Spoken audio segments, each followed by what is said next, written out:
What's going on, everyone? Jeremy here from the Quartering. I hope you're having a wonderful Monday. If you are, make sure you smash that like button on this video. And if you haven't yet, I hope today will be the day I earn your subscription. There's a little red subscribe button down below the video. It will really be the only way you ever find them, and I would greatly appreciate it if you haven't yet. You considered subscribing. Now, Ben & Jerry's is a overpriced ice cream for middle-aged white women, I assume, and maybe millennials. I've never really seen the value in it, and I'm sure there are viewers of mine that really love Ben & Jerry's and said, have said that, like, hey, you got to try this flavor or that flavor. Look, as a resident fat guy, I do like sweets, but just not Ben & Jerry's. And more recently, I found out that the company is, of course, for like defunding the police and all sorts of other stuff like that. They've been active for a very long time. So if there's one thing I could say about Ben & Jerry's is they've been consistent, except until recently, where they essentially were bullied off social media by their own customers on Twitter because of the situation in between Israel and Palestine.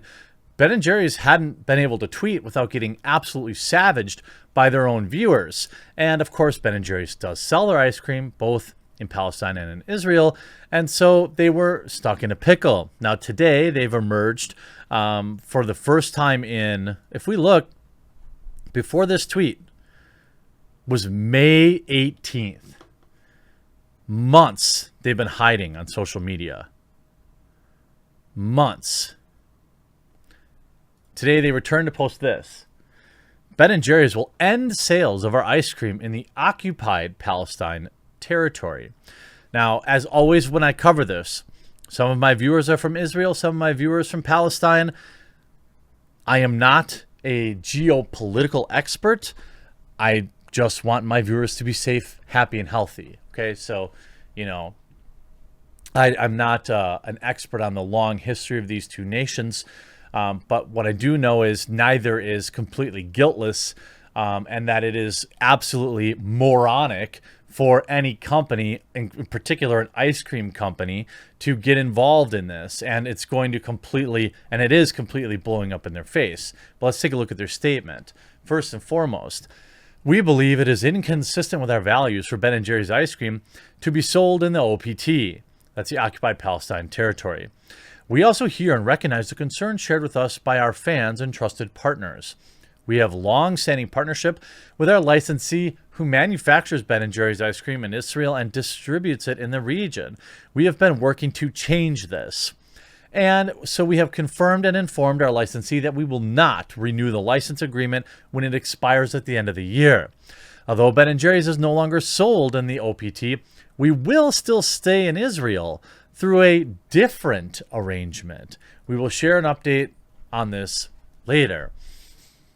So I'm not exactly sure what you're saying here. And on Twitter, and by the way, you sell ice cream. You sell like $7 pints of ice cream. They also, hilariously, are getting called out for they sell their ice cream in China. So when will they speak out about the Uyghur Muslims? That's always a funny thing. Like when your company, as I put it, goes woke, it's not just always the same thing. But in this particular case, or in most, I'm generally talking about when a company actively seeks out and involves themselves in political discourse. For example, when American Airlines decided, hey, we've got something to say about voter rights, or when Major League Baseball, right before their worst viewed All-Star game in history, decided, hey, we're going to move the All-Star game from Atlanta, a predominantly black city, to Colorado to stick it to Atlanta Republicans. The only people in either one of these scenarios that get hurt are the citizens. Like, imagine, you've got a pretty tough situation going on over there if you're in the OPT, or even in Israel, and now you can't buy your Ben & Jerry's. Like, who's suffering here? So it's not like their political leaders are buying Ben & Jerry's. It's regular, everyday people. Just to confirm, this means Palestinians will no longer be able to buy Ben & Jerry's. It will be in Israeli stores only. Here's some clarification behind a privatized account. The new license lasts for a year, so they will not renew. But in the meantime, they're staying in Israel through a different arrangement. I don't really know what a different arrangement is. But why exactly? Like, are you ending your sales in the occupied North Cyprus or in occupied Kurdistan too? And now you see, of course, the backfire here in the United States. We're having a board meeting this afternoon to discuss ending sales of your ice cream in our supermarket chain. This is somebody who owns Morton Williams Supermarkets. I don't know how many that is, but good for that. I mean, and of course it's not enough. Although Ben & Jerry's will no longer be sold in the OPT, we will stay in Israel through a different arrangement. Why? Why support Israel at all? So you have the typical people that, the people you were trying to pander to say you didn't go far enough. And the people that disagree with us are obviously critics too. You have 22,000 likes, but 5,200 quote tweets. This is not going well for Ben & Jerry's. You're thinking about getting some ice cream to help cool you in this sweltering heat. I may suggest Ben & Jerry's, some decent corporate social resistance. I don't know what that, recognizing the injustice. Like what? OMG, such posers. Ben & Jerry's parent company Unilever operates in over 190 countries, including Northern Cyprus, Syria, occupied Crimea, Sevastopol, Donetsk, and Luhansk, occupied Tibet, Xinjiang region, where Uyghurs are being removed. FYI, Ben & Jerry's operates in China, and to the best of my knowledge has not said anything about Hong Kong and the ethnic removal of the Uyghurs. But hey, priorities and corporate social responsibility and all that. See, the thing is, though, if you don't open yourself to this, right? If you don't get involved in geopolitical things as an ice cream salesperson, you don't have to, you open yourself to this. I mean, if I sold a good or a service and people said to me, man, you're selling your widgets in North Korea, and that's terrible because there's all sorts of bad things that happen there. I would say my job is to sell things. I'm not a politician. I'm not a government official. I can't change anything that happens in said country. But what I can do is try to do my best to serve their people with something they really like. In what world would me taking that away from them make their life any better?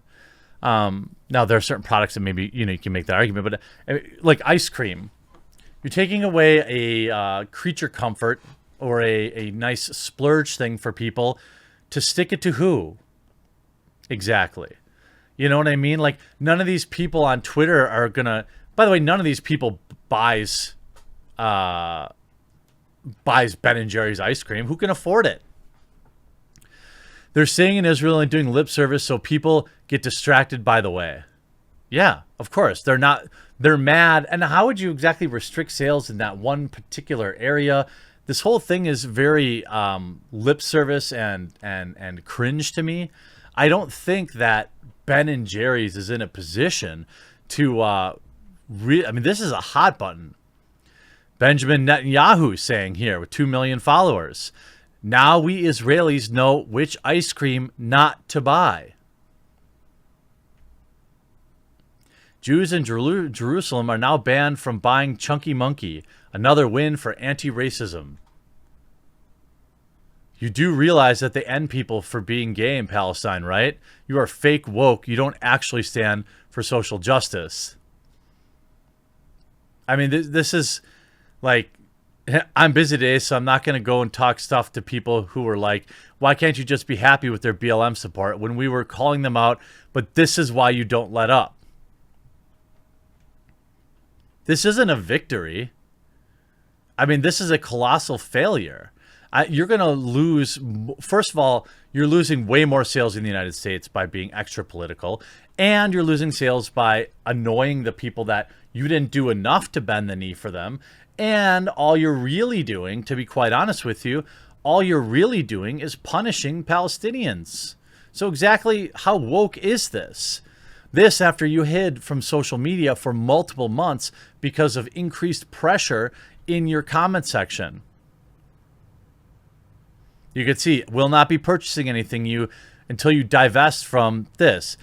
Will not be doing that until you stop profiting from apartheid. Free Palestine. Please withdraw your business from Israel.